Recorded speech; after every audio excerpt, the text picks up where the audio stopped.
morning, good afternoon, good evening to all of you.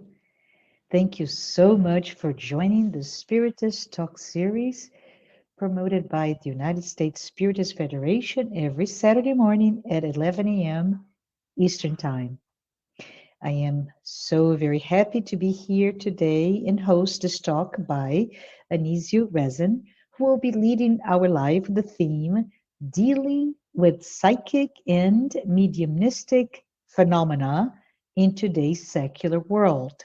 If I may, I would like to also take a moment to announce a current initiative by the U.S. Spiritist Federation. The podcast-like series, Psychology and Spirituality, A Bridge to a Better Life, based on the works by Joanna DeAngelis, started this past February, just about a month ago, with weekly episodes that are live at 6 p.m. Eastern Time. This program called Psychology and Spirituality, they, as I said, are weekly talks and are based on the works by Joanna DeAngelis, and they offer this safe space to confront, compare, correlate, and expand spirituality concepts from that psychological lens and bringing insights, actionable tips, and real world advice to help you and me lead a better life. So, if you haven't done so, please subscribe to receive notifications of each new episode at the United States Spiritist Federation YouTube channel. Now, my second announcement is if you look into the screen, please note there is a QR code. And if you want to help the United States Spirit Federation produce publications and any other initiative to promote Spiritism to everyone, feel free to scan the QR code and give your donation.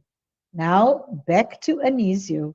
Anisio, it is so good to have you with us today. And I'm sure together with everyone, Anisio, who's watching this live broadcast, we are together giving this warm welcome to you.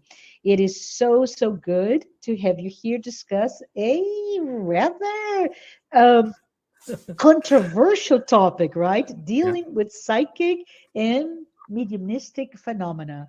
And I'm sure all of you are as eager as I am to hear from Anisio. And before he starts, I would like to formally introduce him. And just so everybody knows or get to know you better, Anisio. Anisio RESEM is a co-founder and the current president of the Spiritist Society of San Diego, California. He has been active in the Spiritist movement for more than 25 years. Mr. RESEM has collaborated and studied at institutions like the Spiritist Federation of the State of São Paulo, FESP, and the Allan Kardec Spiritist Center of Campinas, both in Brazil. Anisio has also studied, he has practiced mediumship within the Spiritist framework for more than 20 years. And professionally, Anisio has a degree in electrical engineering, and he has specializations in business administration and software engineering. Please take this moment to send your questions during the presentation using the chat window. I'd love to hear your comments, your feedback, your questions. Anisio has reserved time at the end, and I think, Anisio, you may pop up some questions to the audience, so feel free to answer back as he comes with some of those questions, and we'll together listen to you, engage with you, and in the end, hear your pointed answers to our specific questions. But with that, thank you so much, Anisio, and the mic is yours. Good morning, Marcia. Good morning, everybody. I can feel the energy already.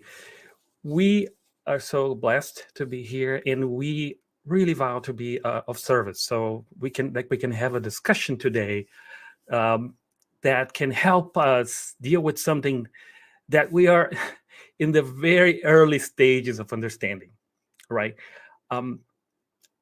Understand. What I'm gonna try to do to you is to bring a discussion to make us go through the process we have been going through as a society, as a community, in dealing with something that's fully not understood.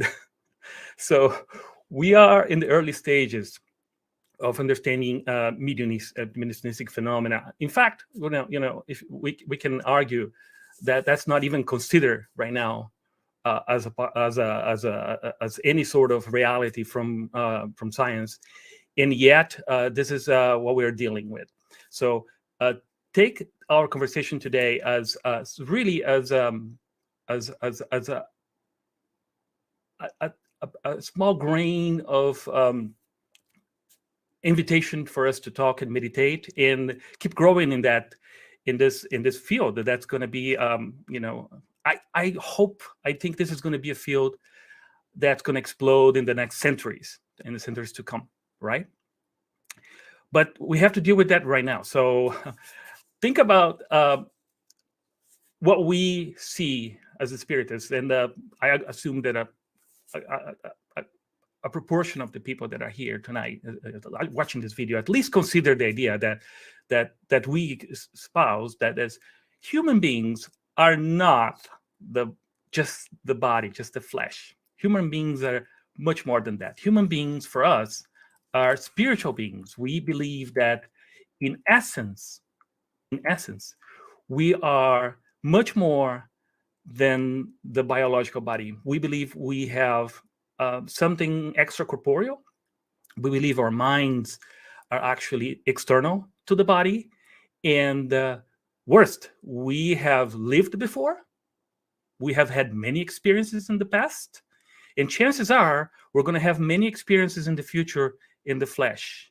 So we are very complex, multidimensional beings, full of experience and navigating through an evolutionary process that we have a very small, even for the people that like us that see a human being as this element that transcends the flesh.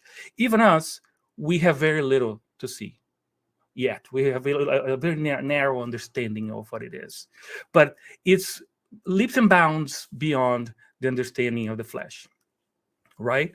And is that the way things are right now? Is this a common belief? Is this how our society sees it? Unfortunately, quite not the case, right? What's the understanding of a human being today, right? So we are biological machines. So we are perceived right now through science and as local mind, which is the essence is everything is in the brain. Everything is contained from the reactions that happen, chemical and electrical, that happen in our brain. And that's who we are. We are start as a fetus in our mother's womb when conception happens, and our life ends at the moment where the organs, the body, stop functioning. And the magic of DNA, DNA pretty much tries to explain everything, right? So where we're born with a code, right, that defines the way our body is formed, but then we expand that as well right now in terms of explaining and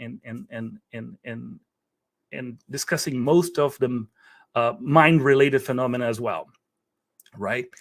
And what is the problem of that? Right, there's a huge difference. There's many different aspects that affect this duality in two different ways to see a human being, right? So there are a lot of impact, and we're going to talk about one of them today, right? One of the challenges we have right now is that for most people, right, there's not much of a problem to embrace the physical reality, right? Because you can immerse yourself in your life. You can most people during their daily life deal with the five senses, right? And they navigate through this experience, hopefully with some love and compassion and some connection to some level of morality. But it's not really a big deal on the daily life. But this is not true for everybody. We have a percentage. We have a group of people among us, right, that have to deal with a phenomena that's a little bit more complicated to deal with, right? We call those that have an extra sensorial ability, sensitives, or we may call them mediums or psychics, right? So those people, for some reason that it's not even considered yet by science, but they seem to have an ability to perceive things that are not easily explained through the biological model.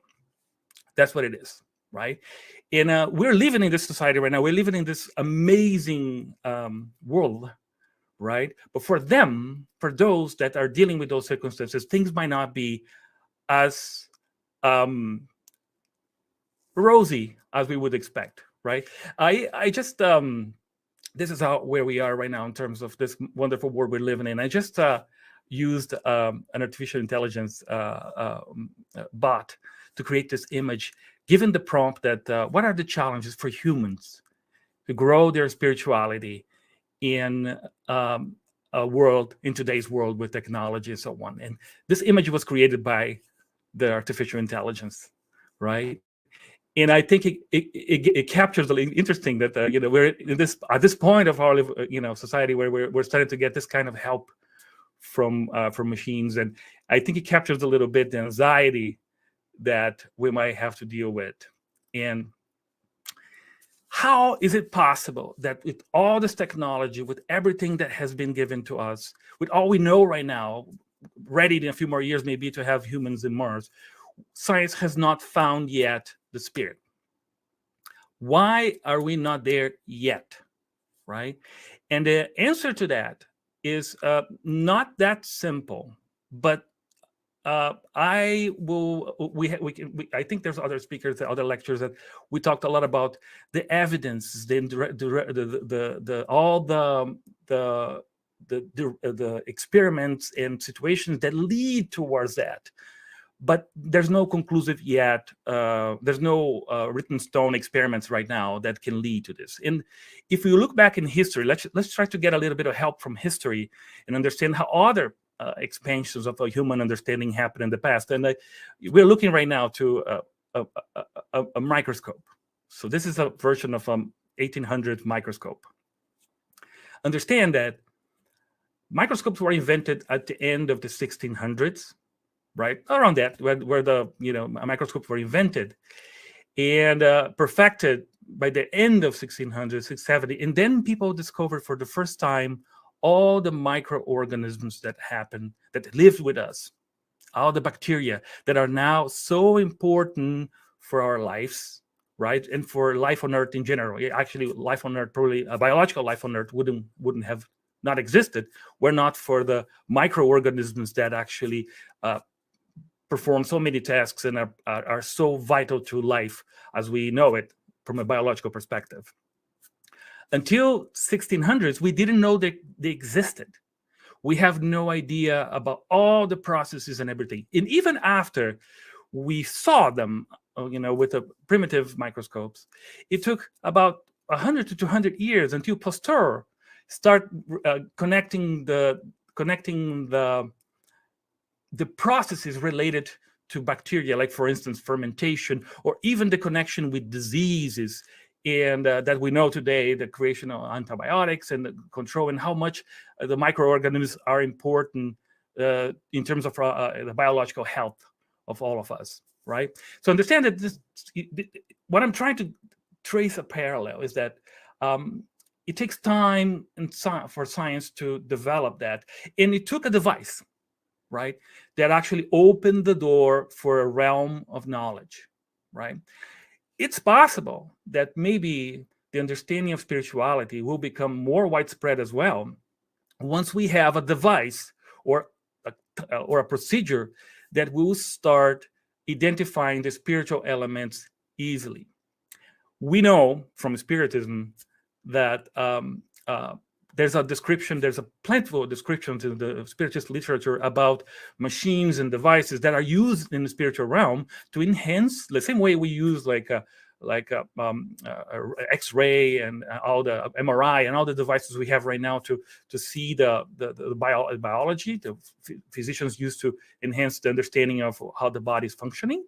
So we know that there's a lot of those devices that also deal with the spiritual element, with the soul, with the perispirit, wherever it is outside of the realm of the body, the for lack of a better word, the energetical part of us. So I think one of the possibilities is that we're going to have a device or something that's going to be devised in the near future that will allow us to do that as well, and that's going to transition us into the understanding of this phenomena. And it's going to take time, but eventually we're going to understand the correlations between all these spiritual experiences we have in our behavior, our comportment, our behavior, and everything that's going on. But that might take time. Do we have time to wait for that? Probably not. When it's going to happen, we don't know, because time-wise, evolution happens in its own way, right? So we don't know. We have to deal with the problem right here, right now, and that's what we're doing. I would like to discuss two cases that they're public, and there's a lot of information to understand how people deal with what we describe as spiritual interaction, but of course it's not the case at all through the scientific way. But we see as somewhat spiritual interactions going on. The first one, and I would like to know if you have heard about her. It's Eleanor Lodgen. Eleanor Lodgen. She has done an amazing job of explaining the whole process a person may go through when you start dealing with the phenomena of interaction with spirit, with we think interaction with what she call voices, right? So she called voices. Let's use the terminology she's using. There's a TED talk. If you actually go to YouTube and you search for the voices in my head, a TED talk, you're gonna find her, and she goes through. Of course, I'm tempted to even play this video today, but it's so profoundly impactful because it goes through the whole phases people go through when they face this phenomena. She grew up as a normal infancy, everything okay, and very bright kid going to college. And when she got to college, it was where things got a little complicated. She remember she describes the day where the voices arrived, what she says. So one day she started hearing a voice on her head, right? Very clear. So she couldn't differentiate between somebody talking to her or this voice actually, and nobody else would hear it. In this process, and she goes through the whole process of what happened to her. First the diagnose, then the various stages of the voices. First very compassionate, connected, helping, then frustrated, then completely horrifying and terrifying experience, right? And for her, of course, it was a life-changing experience.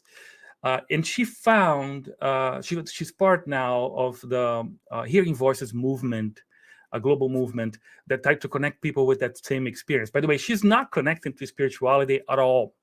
She doesn't have any connection with spirituality. She dealt with the phenomena on her own, using logic and psychology and the best tools she have. And now she advises actually she proposes that all those conditions are not pathological at all. And just to give you an idea, the Hearing Voices movement, which is not connected to spirituality, has hundreds of thousands of people subscribed to it. This is a phenomenon that hundreds of thousands, a percentage of people in our society face, no matter what, right? I strongly recommend you visit her, you watch her TED Talk on YouTube. There's another case I would like to bring to you. This case is from the life and of John Forbes Nash. He was made famous by the movie. I hope many of you might have seen it, The Beautiful Mind, with Russell Crowe, that got like 4 Oscars in the 2001, I think, right? Of course, the movie has a lot of freedom, right? And it's a Hollywood piece of entertainment. It's not a documentary, but it raised awareness of this problem and how people face this mental challenges. And John Nash, actually, if you know a little bit about his story, he was a bright mathematician, a prodigy. He came up with some of the most impactful mathematical theories of past century, specifically game theory, right? Which is a mathematical model to how to handle with competition. And he proved the Nash equilibrium. He proved that in a negotiation between multiple partners, there is one best solution. There is. And this changed commerce and changed, a lot of the way we interact economically with one another. Is really impactful. He ended up receiving Nobel Prize for his work with game theory. And if you study a little bit of his life, you'll see how much he struggled with the same process, with the voices, with interaction. And let me give you a little bit of here's a more complicated case. You have to study a little bit. His interviews are not so clear. You have to dig a little bit in. But he was so bright, and he got the mathematical intuitions that helped him to formulate those theories. And at some point in time, the same channel started having a lot of complicated conspiracies and persecutions, and the voices and the ideas turned into a very dark world towards him, very antagonistic. And he took it, and he believed the same way he received the channel from the math source. He believed that all those ideas of persecution and to him were real. And he embraced those, which left him with a completely dysfunctional life. So in a sense, he was hospitalized many times. At least he spent at least 1 or 2 years in different times in institutions and being exposed to treatments and all sorts of mechanisms, right, to try to heal. And by the way, he established equilibrium back in his life in the late years, when it's as simple as that, when he decided that he wouldn't listen to the voice anymore. He just made a decision that the voices shouldn't be trusted with everything they told him, right? This is real. There are hundreds, if not millions of people, actually certainly millions if you think about the whole globe, of people dealing with this hyper ability, with this hypersense of perceiving things that through the material perspective are not there. It's just in their minds. That's not the case for us. What is us? Where do Spiritism come? Where can we help? What is the role of Spiritism in this phenomenon? I think this is something that we should talk about, and we should be very open-minded. Let's think about how we deal with mediumship in spiritism, or with people that have those sensations, those abilities to perceive extrasensorial things. Actually, they are the core of spiritism. Spiritism exists because of those people. The codification that Allan Kardec put together, right, to solidify the creation, the beginning of spiritist ideas, right, was based on mediums, on people that had those extrasensorial abilities, and they educated them and transformed into a productive environment, right? So Kardec obtained all the teachings through mediums.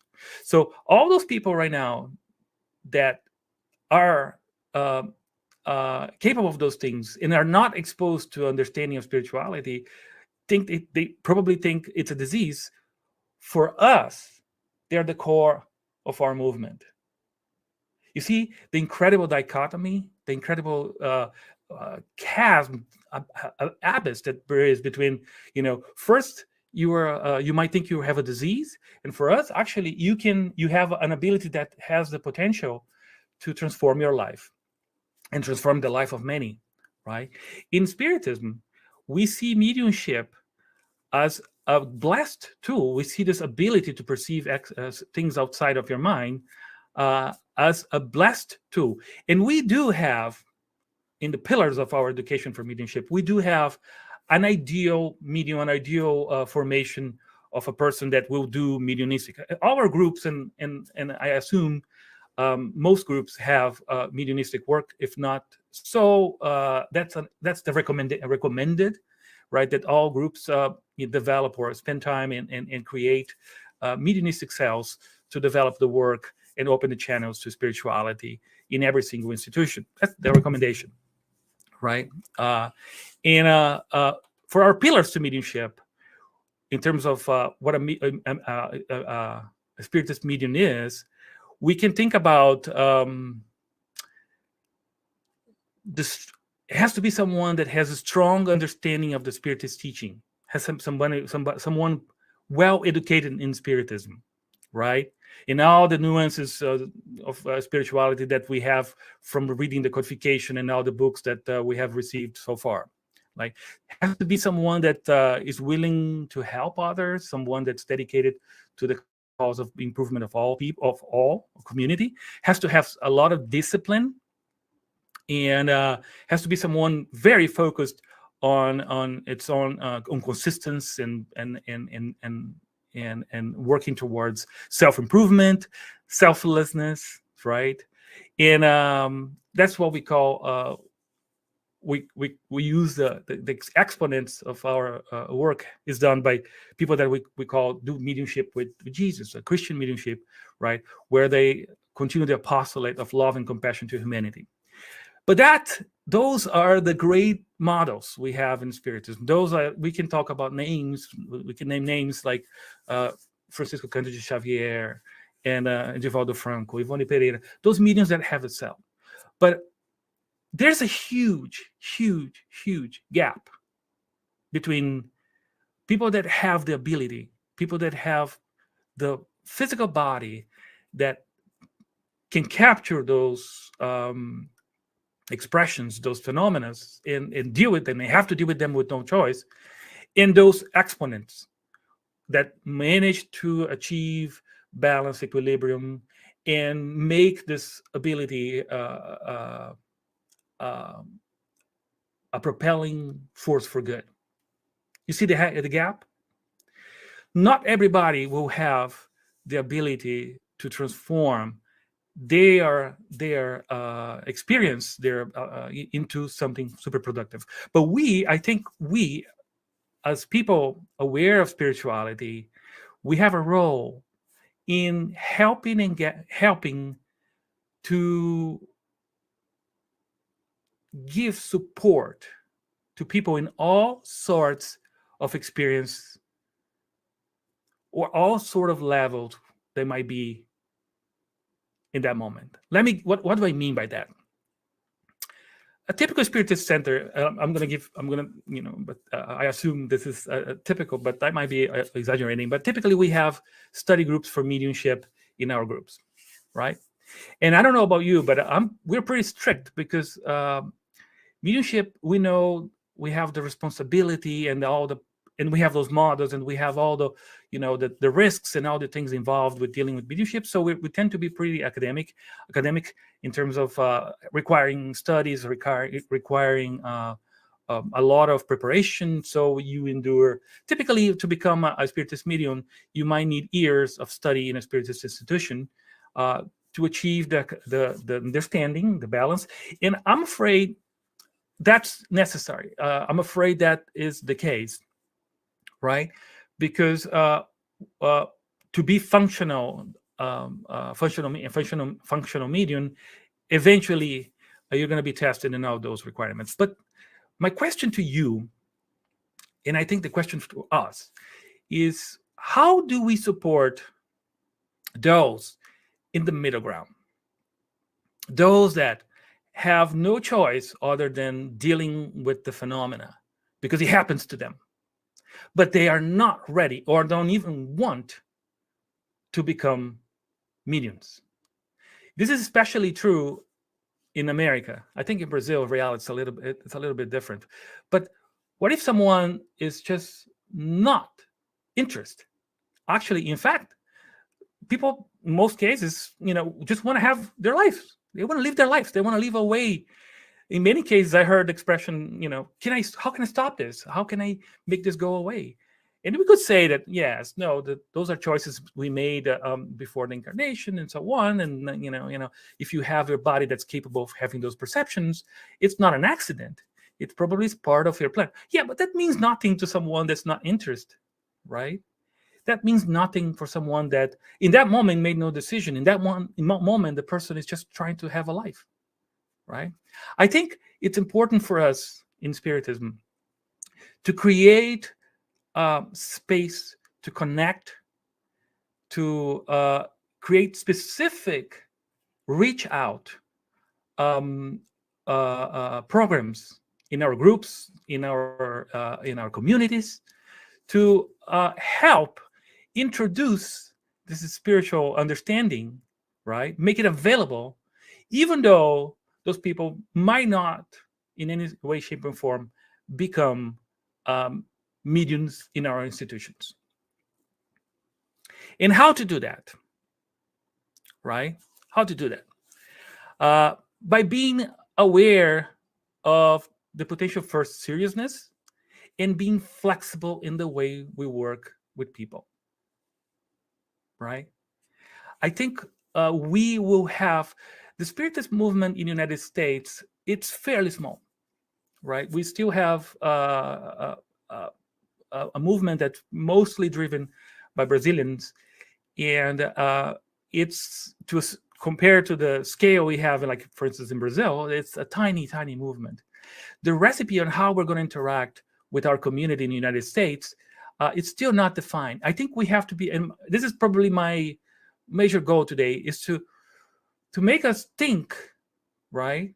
To make us open mind and see how can we alleviate, help, connect with those that are enduring an imbalanced experience with something absolutely natural, which is for us the ability to perceive extrasensorial experiences, right?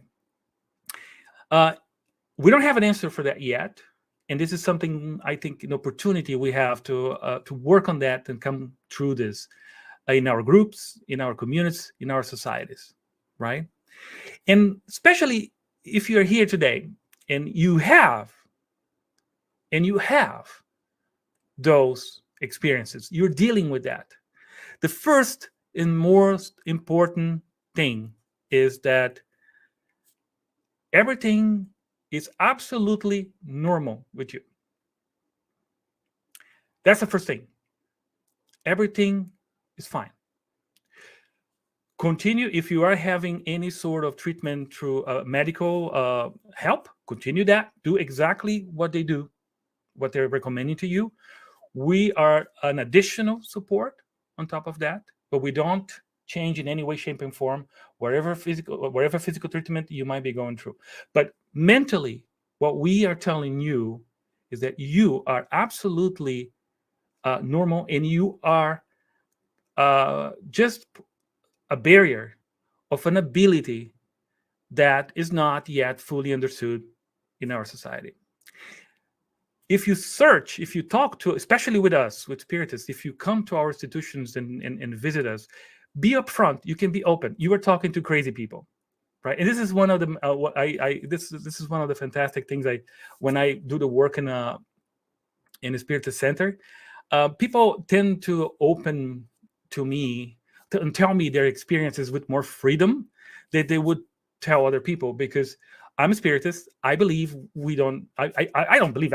I'm certain that we are way more than the flesh, and that we have we are spiritual beings. We're just in a passage here on this earth.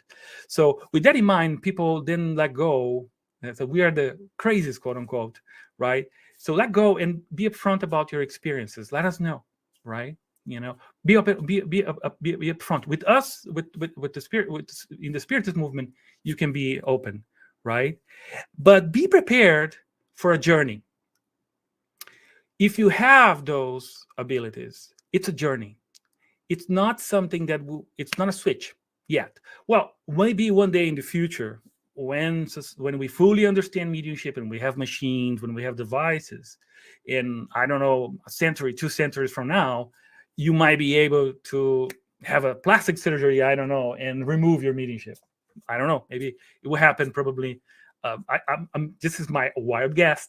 In a wild guess in 100 to 200 years, but it's not the case today, right? Far from that. So if you have it, you have it, and you have to do. The way is acceptance, is compassion towards yourself, and love as a tool to care about you. In resignation, because to a certain degree, when it comes to the phenomena, I like to compare the phenomena to, because it has to do with your body. Imagine if you are just a tall person. Imagine if you're 6'8", right? It's great if you want to play basketball, right? Basketball loved you because you be very capable of playing at a high level. But if you don't want to be 6'8", there's not much you can be done. That's the way your body is. Shorten is a very complicated choice. Nobody does that. It would be very destructive to you to make you shorter, right? So in a way, having the ability is the same thing. If you are capable, if you have the ability, it is with you, right? It's part of you. So the way to find balance is to find balance with your ability, is to achieve. And that is a journey, right?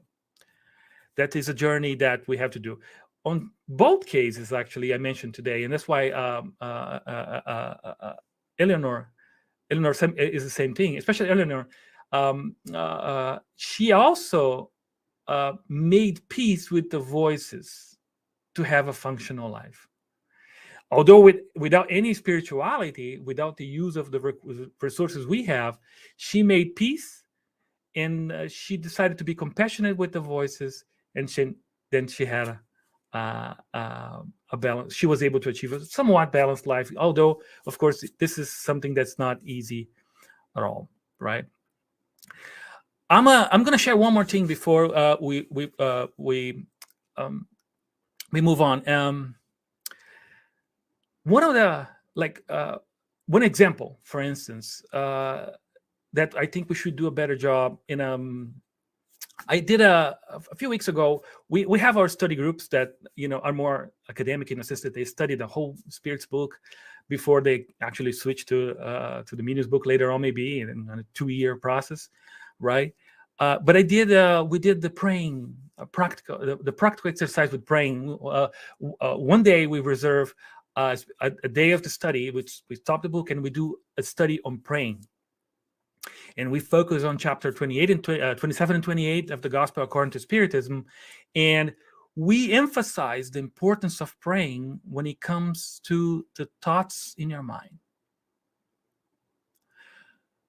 Kardec was very clear in the teachings. Spiritism teaches this pretty well. And this is such a powerful teaching that, but it's still very much not widespread.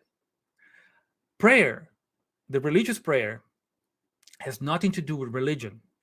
We see prayer as a mental conditioning. We see prayer as a tool to connect your mind to an uplifting energy or environment, whatever you want to call it, right? So the words you say when you pray are absolutely irrelevant if they're not connected to your thoughts. Thoughts are everything in prayer. That's why in our group, for instance, everybody has their own prayer. We don't follow, although there's no problem. There's beautiful prayers you can use, right? That if you say the Lord's Prayer and you feel it, it's unbelievable. But we practice prayers that come from our mind, so helps us connect the mind and the words coming. Because what really matters when we pray is the mind, the thoughts. The words are absolutely irrelevant unless they're connected to the thoughts in our mind.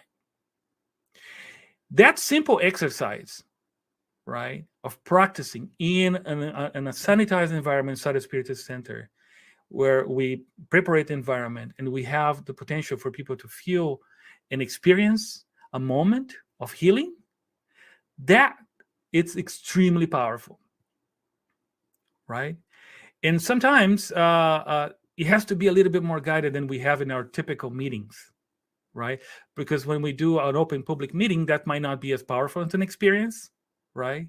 So one of the ideas we're having right now is to probably have some sort of support, especially for people that are going and dealing with the phenomena.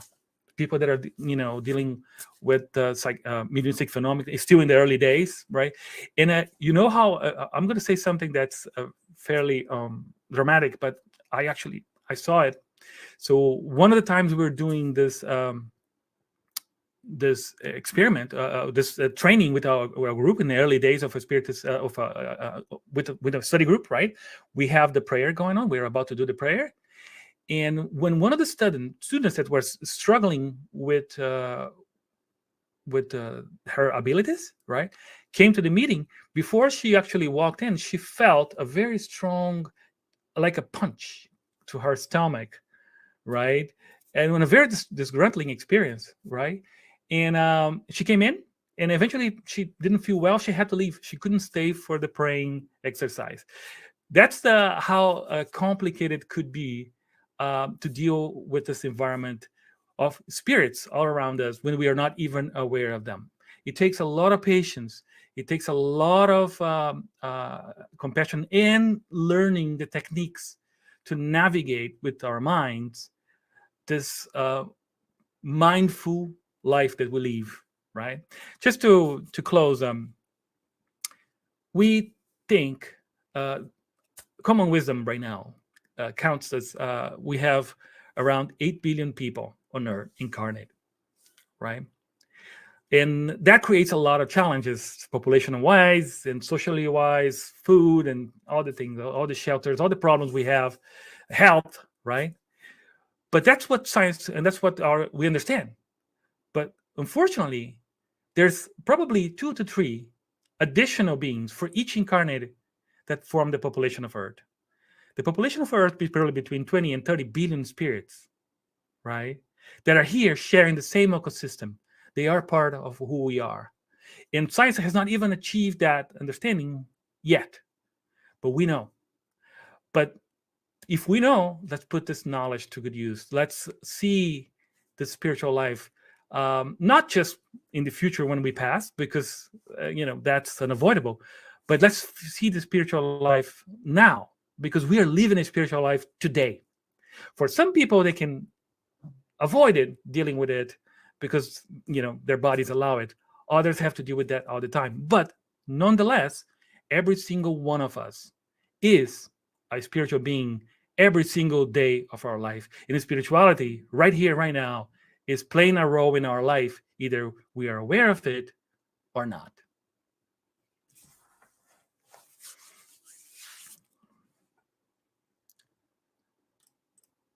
I think that's kind of a little bit of what I have for you. I don't know if you guys want to go through. Marcia. Hi, I'm glad to be back here to talk to you, Anisio. We have about 15, maybe even 30 minutes to talk. So let's see if we have any questions for you.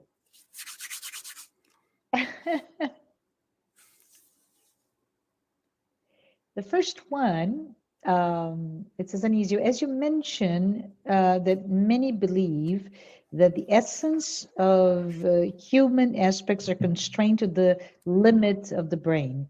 If I believe in that or not, what is then the most fundamental essence of our humanity? So I think this is asking you not to think as a scientist, but as a humanist. Exactly. And here's the thing. I'm an engineer of trade. I mean, one of the things that really gets me nervous is when people compare the brain as to a computer. Have you heard that before? Yes. A lot of people use that. A lot of people say, "Oh, the brain is like a computer." It's not. There's absolutely nothing to do between the brain and a computer. We understand computers. I myself have designed very simple computers in my own trade. Right? I remember electrical engineering school. It's a digital machine, right? The brain is a completely different element, right? Nothing to do with it. But because we understand so much computers, I think we try to shoehorn, we just try to connect those two things. And there are even, there's a book about the evolution of artificial intelligence where they were mentioning that every single time of humanity, wherever the technology is dominant, tends to be used for everything. So, and they found some 1600, 1800 materials where they compared the brain to fluids. At the time, we're very used to move machines and things like that. So they use that for the brain at the time. So we don't know. The brain is still, there's a lot of unknowns. There's a lot of unknowns, even the way the brain truly works. Neuroscientists might disagree. They think they're close. But they don't know the distance yet to how far it's going to be until they understand. Even the basic processing, they're trying to use a computer model right now, and so which is extremely flawed. Just to give an idea, the neuron is an analog device. Computers are digital. They only work with 0 and 1s, right? The brain, just a single neuron, is an analogic. It has very different. There's like 20 connections between the neighbors, and they're all analog. They fluctuate in all different levels, which changes completely the thing. So we don't have a good understanding from science yet. It's pretty bad. It's primitive. We will look back 200 years from now to the science of the brain today, and we'll look back 200 years from now and look back what people thought about earthquakes or about the physical science of back in 200 years ago and compare, and we'll be as shocked as that, because our ideas today are fairly incomplete, right? It doesn't mean we shouldn't study. No. We should study. We should go through the process. We should, because we have to learn. Only way to learn is to develop science. But from a 10,000 feet perspective, the brain is still wild. We have to live our lives today. So that's why I find Spiritism so as a true consoler for humanity, right? This is the beauty of this, because the teachings are, okay, we don't fully understand it, but here's the recipe. That's where the gospel comes. Here's the gospel. Okay, live your life according to these principles, even though you don't fully understand life. You don't know what you truly are, right? So if you think about, there's a whole science of the spirit, right? Let's say this is the way it is, and the mind is external, right? There's going to be a whole branch of science in the future to understand all the relationships, all the connections. We are in the very primitive stages of development of that understanding. Even us in Spiritism, the descriptions we have from the spiritual world are superficial. They describe us superficial interactions, but there's going to be a lot of detail, a lot of specifics, a lot of forces, interactions that will come later on. Right now, we are in the infancy, kindergarten maybe, of the development of that understanding. So truly, we don't understand through science human beings. Truly, we don't. what the Spiritism and spirits in the gospel tell us is that we are amazing beings. We are these creations of God that have no end in sight. That perspective is amazing. It's of a loving creator in a universe that we barely understand. But that part of the loving creator is all that matters for us. And I think that's the role of spiritism in our life right now. Propel us right now, even though we don't fully understand. We won't. Probably in our lifetime, we won't have full models of what a true human being is. An understanding from a scientific perspective, understanding the models, like we understand the biological body right now. The biological body, we have a pretty good model right now. We have pretty good instruments. We have an MRI. We have amazing techniques. So the biological body is pretty much well understood. But the components of the external element are we're not even beginning. This is going to be a whole universe that will become available to us, hopefully in the near future, but who knows? Love it. Love it. Yeah. Thank you. Thank you so much for saying that. So there's another question. As the study of psychic phenomena focuses on the non-physical existence of spirits, how do they support the idea of life after physical death? Life after life, right? Yeah, and the naming is kind of hard. This is something that's why it's so confused when we do the study. Think about this. When you talk about physical life, right? Mm-hmm. We tend to understand physical life as the life we're living right now in the flesh, right? So this is the physical life, right? Because we have a body, we interact with forces of nature, we build things, right? We build machines. But are we in a spiritual world right now? Yes, we are, because there's only one world. There's no different worlds. There's only one universe. There's only one God. Everything is one. We are in the spiritual realm right now. So you mean if I discarnate, if my body stops functioning and I start interacting with the spiritual realm, am I in a different place? No.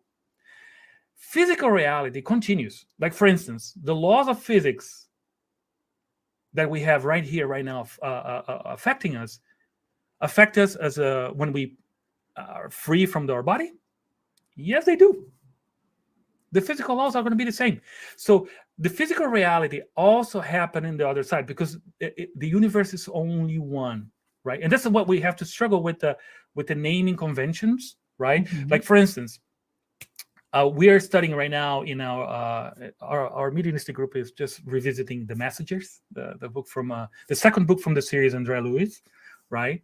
And it don't matter how many times you read the book, when you can read again, there's always something that and we were discussing, like, a few weeks ago, we were in the chapter where they are coming from the colony of Solar to visit the lower realms. They're coming down to visit a post that is actually closer to the earth. Look at this. There's a geography situation, right? They're coming from a spiritual city, and they're navigating through a place, to a topography. Like, they're moving throughout things, right? And they notice the different vibrations of places. They come from a better vibration, lighter, to a denser places. And then when they get close to the cross, you get denser. They see even types of vegetation. They see animals. So you understand that the world is much more intricated, and is connected right now. The reality is only one, right?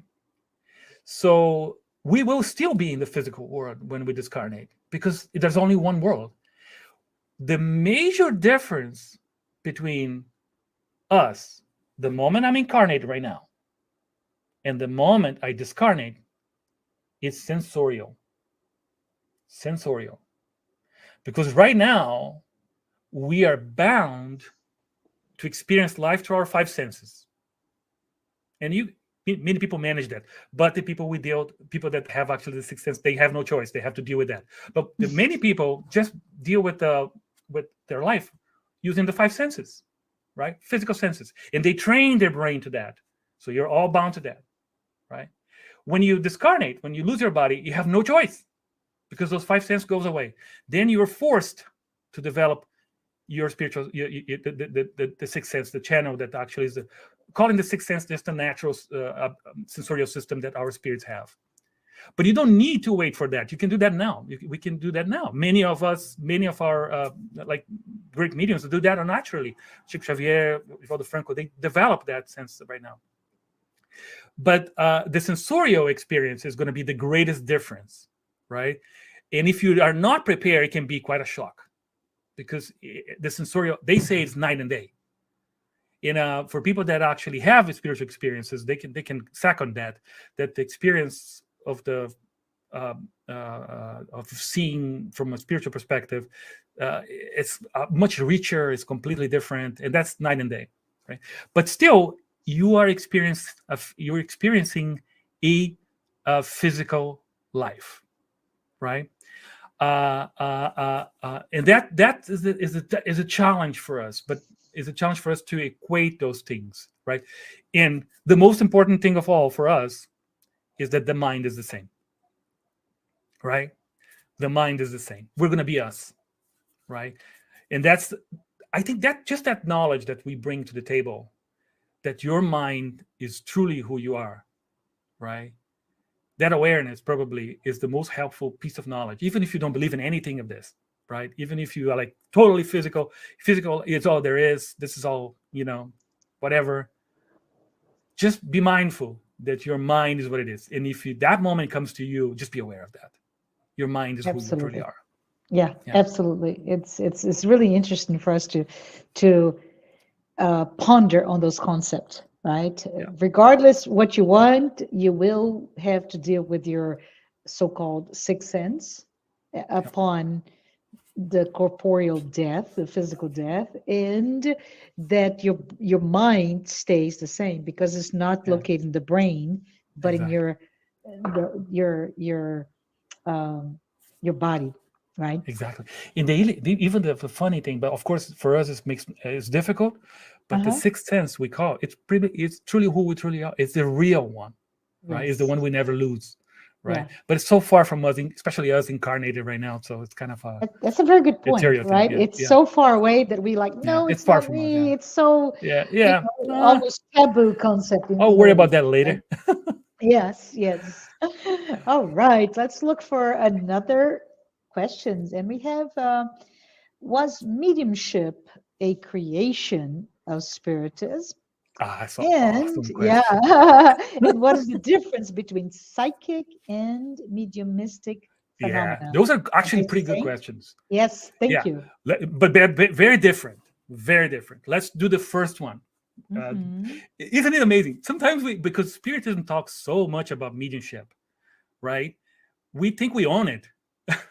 Sometimes we think like, oh, we own it, it's ours, right? So when we talk about mediumship, it's ours. Here in America, it's a little bit more difficult because there's a lot of, we're a small movement, and mediumship is everywhere in terms of the discussion and discourse. Here's the thing. One of two possibilities. Either mediumship is part of nature and is a natural interaction between spirits, or not. If it's not, then it's not the case, and eventually we're going to be proven wrong and science will find it. I don't think that's the case. I think mediumship is an integral part of an interaction between spirits. It's a natural process that happens, right, in the interaction between spirits, right? So because it's part of nature, it has been around since the beginning of time. Spiritual laws are laws of the universe as much as gravity, as much as electricity, as much as magnetism. Let me say that. For how long, let me ask you this question. For how long gravity has been around? If you like a little bit of science, you'll see that since the Big Bang, since the beginning of the universe, gravity has been around, right? It has shaped the way our universe formed. It hasn't made the planets we live in, billions of years of work. I mean, this has been around forever. So if mediumship is part of nature, when it started, exactly in the beginning, has been around forever. Dinosaurs had mediumship. Because if they had spirits, it's just natural. It's just a part of nature. But don't be confused with our awareness, because we tend to think about things once we become aware of them. They're new to us, right? And of course, we get this perception. But if mediumship is part of nature, it has been around forever.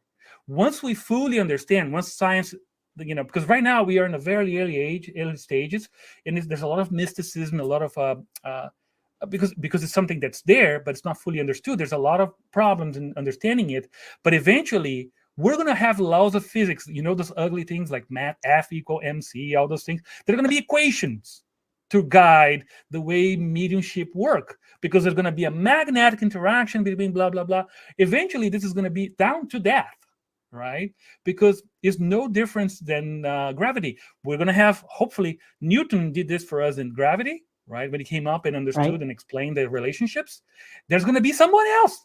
Who knows? Hopefully somebody, we need you, actually, by the way. Don't think we need that. We need that as soon as possible. We need someone to bring science and bring enlightenment to that area of knowledge. And we're going to have equations for that. So mediumship is part of nature and has always been. And you see that is always part of the process. Let's not be fooled because we are the one that talk the most about it. That's ours, right? It happens in all corners of Earth. It happens, everywhere. Everybody has to deal with that. We are blessed, especially being part of this movement, because we have been exposed to the understanding. We have been exposed to models to deal with that. And it's amazing when we see somebody come to work with us with a suffering, challenging, this unbalanced mediumship, and we see them thrive after years of balance, education, control, and equilibrium. That's a blessing we have, but it's a blessing that many people don't have. There's millions, if not billions, of individuals right now dealing with those problems without the enlightening understanding we have been exposed to. I have to say, Elcio Pires said, dinosaurs had mediumship? Explain, ANISIO. He has, okay. Do animals, of course, I went a little bit further on this. Not the mediumship as we talk about right now, right? Not intelligent mediumship. What you see is that mediumship, the interaction between the spirit of an incarnate and discarnate is natural. And will happen in all levels. For instance, animals. Do animals have spirits? Let me ask you. Do animals have spirits? You notice they do. They have spirits, right? They are not in the intellectual phase yet, right? But they have spirits. They have the we believe we're evolving, right? So we understand pretty well right now the biological evolution, right? We understand kind of well. We know that 1 billion years ago, or maybe more, we had only what? Bacteria on Earth. Only bacteria, right? That's the only thing we can find in fossils. Throughout this 1 billion years of biological development, the complexity of the animals start growing. We had dinosaurs at some point in time, they got extinct, and then we have us, right? But we are the great biological children of bacteria that lived billions of years ago. Oh, I love it. Don't we? My great-grandfather, bacteria. If you go back in your family history long enough, you find, and by the way, how do we begin our biological life on Earth? One cell. We make a 1 billion-year voyage in 9 months.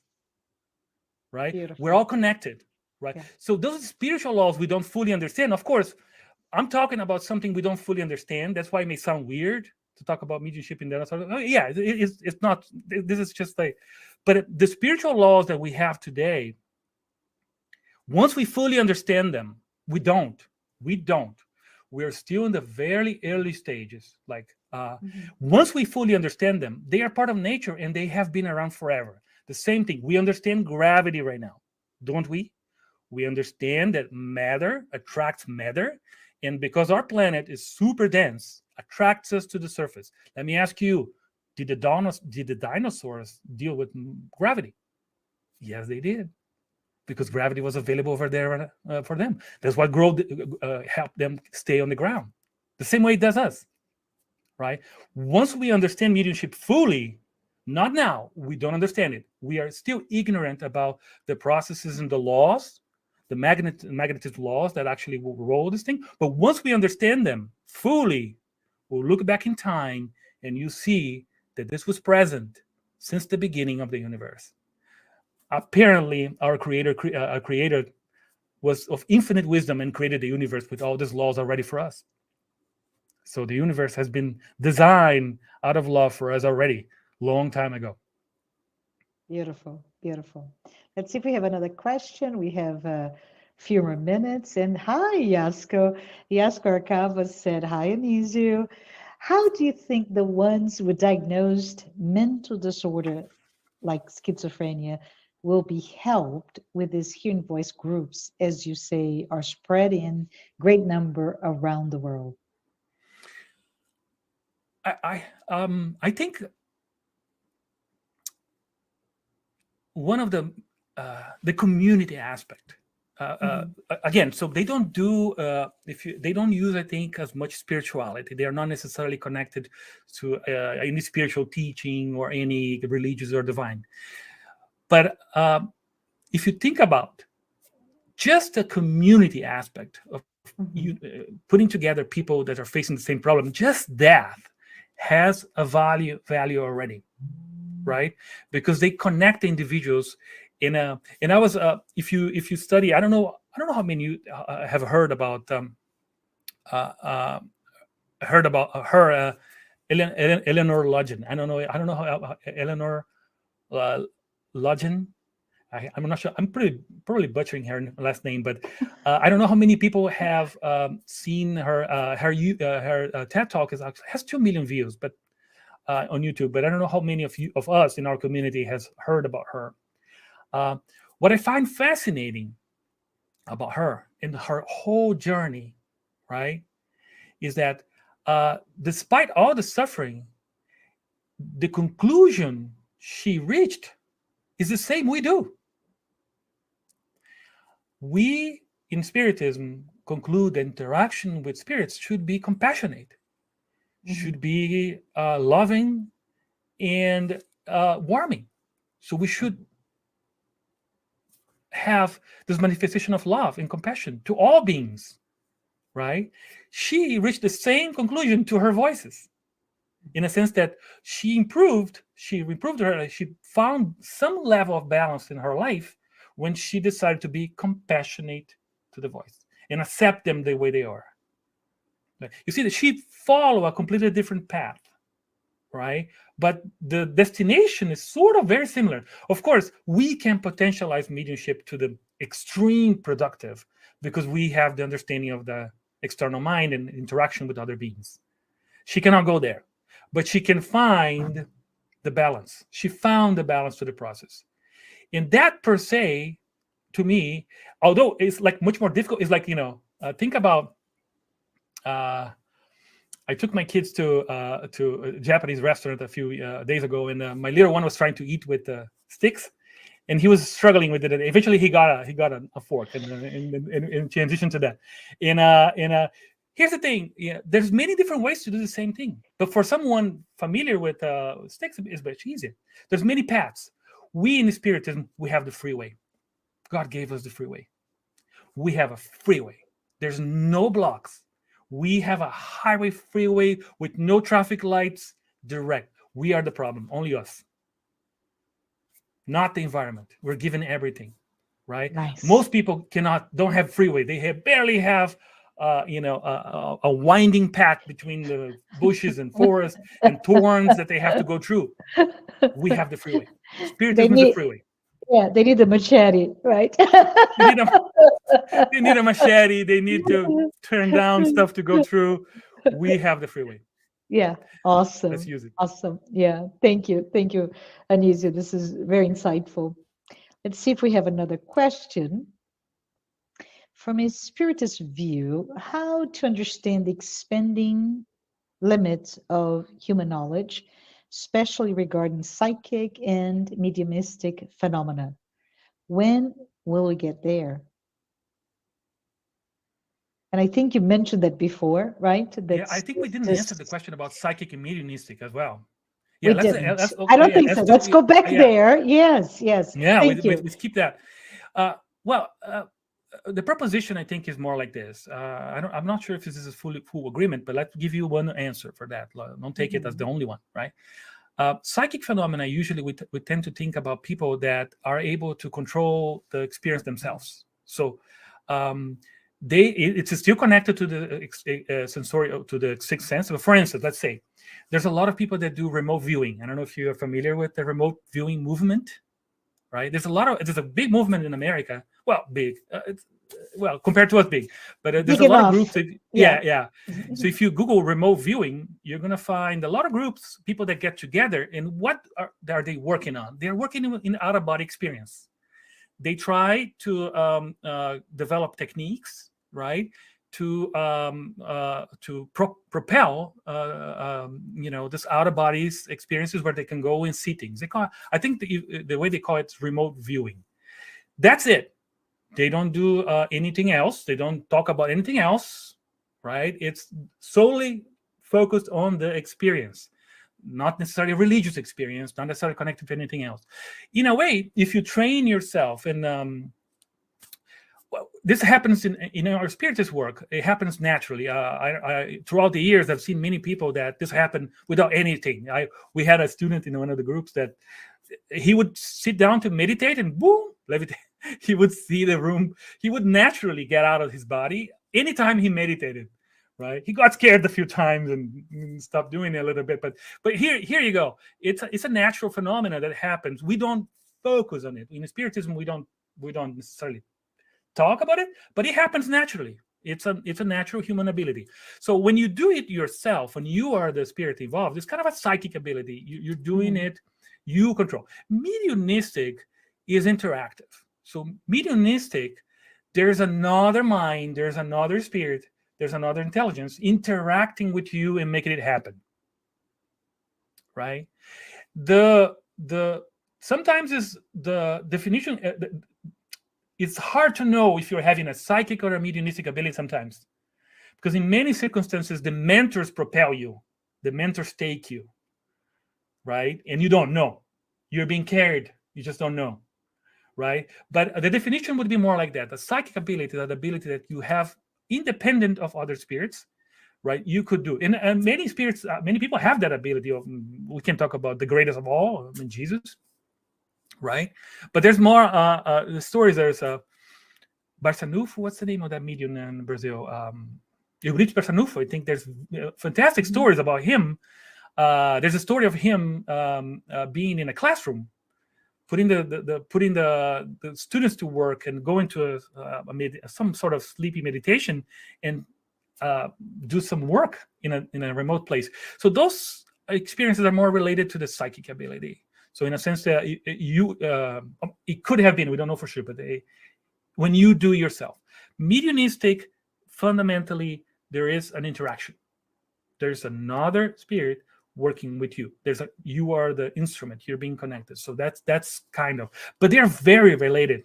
They're very interconnected because the spiritual experience is connected to the spiritual body, to spirit, and all those things. So they're all very intertwined, but the nuance is important to keep it. Maybe we can say that all mediums are psychic, in a sense, but not necessarily all psychic are mediums. I like that. I like that. Probably you can more or less say it like that. Yeah, very good. So let's see if we can show that second question again. I think it was about the expanding human knowledge, right? That you alluded to. Do you want to go to the next one, or do you want to talk about it? There's a lot to expand. We know nothing. Okay, let's just put this in perspective. We know almost nothing about this field. Mm-hmm. We are extremely in the.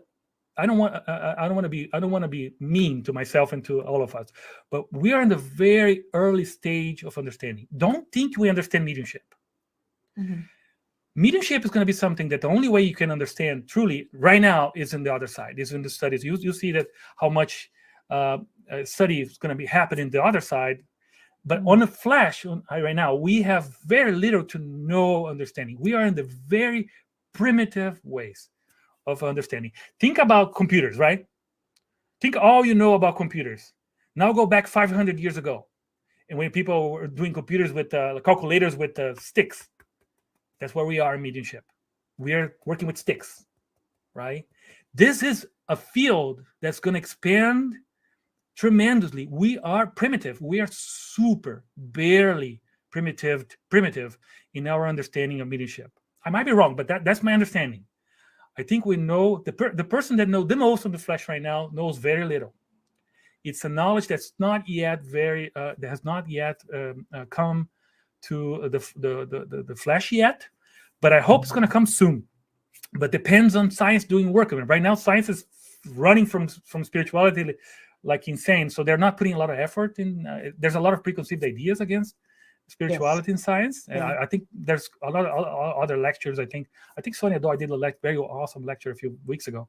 And the challenge is that but eventually what we need is just one person. We need like a Newton, or we need a mind, or even a Nash that will open up and just see the equations and bring them. And this is going to be a moment of tremendous growth for all of us, right? Yes, I think I love the idea. We need a Newton in our lives to explain. We need him. Yes, to explain the topic that you're bringing here for us today. It is just exquisitely delicious, in my opinion, but also beautifully difficult for many people to see. Because we don't know much. Yes, I don't know that we have any more time. I think we reached our time. Let's see if there is any additional questions. Otherwise, oh, there you go. Daniel Santos is saying, Anisio, would you say that all mediumistic phenomena is a psychic experience, but not all psychic phenomena is a mediumistic? I think that's what he just said. Yeah, that's exactly the point. I think that's the best way to put it. Yeah, you can say that. Yeah. And love what you said earlier in terms of the knowledge is being we're at our infancy stage on knowledge, including the knowledge of our body, including the brain, right? We started with the brain, and I was just thinking about it not so long ago. A spiritist, a Brazilian spiritist, who is also a scientist, started doing research on the pineal gland, right? And it's the same gland that many people in the history of mankind said that, why do we even need this gland? There's no purpose. We can take it off.